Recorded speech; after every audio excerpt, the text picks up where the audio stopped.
دوستو اگر ہماری ویڈیو اچھی لگے تو سبسکرائب ضرور۔ اعوذ باللہ من الشیطان الرجیم، بسم اللہ الرحمن الرحیم۔ السلام علیکم سامعین کرام، آج کے اس مختصر ویڈیو میں جس طرح سلسلہ چل رہا ہے کہ برکات قرآن اور وظائف قرآن، آج بھی برائے فرزند یعنی اولاد نارینہ کے لیے بیٹیاں ہیں اور بیٹا نہیں ہوتا تو اس کے لیے عمل بتایا جائے گا۔ اسی طرح دوسرا عمل ہوگا برائے سلامتی حمل، اگر کسی خاتون کا حمل ضائع ہو جاتا ہے تو اس کے لیے بتایا جائے گا۔ تو یہ عمل پہلا جو ہے اولاد نرینہ کے لیے، اگر اولاد نرینہ نہ ہوتی ہو تو سورۃ آل عمران زعفران و گلاب سے لکھ کر عورت باندھے، یقیناً فرزند ہوگا یعنی اولاد نرینہ ہوگی۔ یہ یقیناً ایک مجرب نسخہ ہے، وظیفہ ہے، عمل ہے۔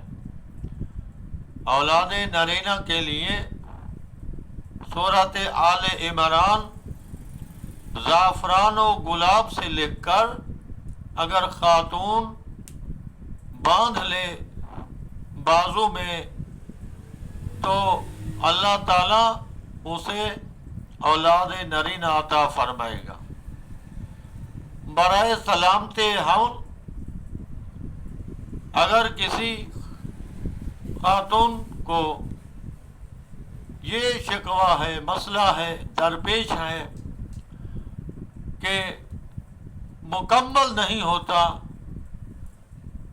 10 ماہ سے پہلے بچہ ضائع ہو جاتا ہے، تو اس کے لیے سورہ بینہ پارہ نمبر 30 لکھ کر پانی سے دھو کر اس حاملہ کو پلا دینا چاہیے۔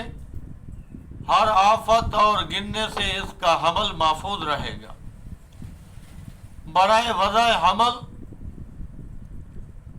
یہ تیسری جو صورت بتا رہا ہوں کہ سورہ ذاریات یا سورہ واقعہ یا سورہ انشقاق، یعنی 3 صورتیں ہیں، ان میں کوئی لکھ کر سورہ ذاریات، سورہ واقعہ یا انشقاق لکھ کر حاملہ خاتون اپنے پاس رکھے، وضع حمل بآسانی ہوگا۔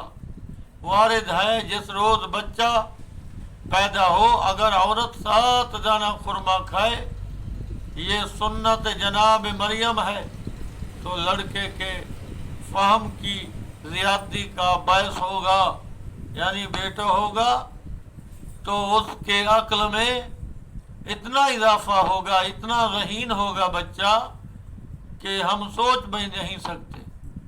لہذا آج 3 یہ عمل بتائے گئے ہیں، تو ان پر عمل کریں، یقیناً اللہ تعالیٰ کامیابی عطا فرمائے گا۔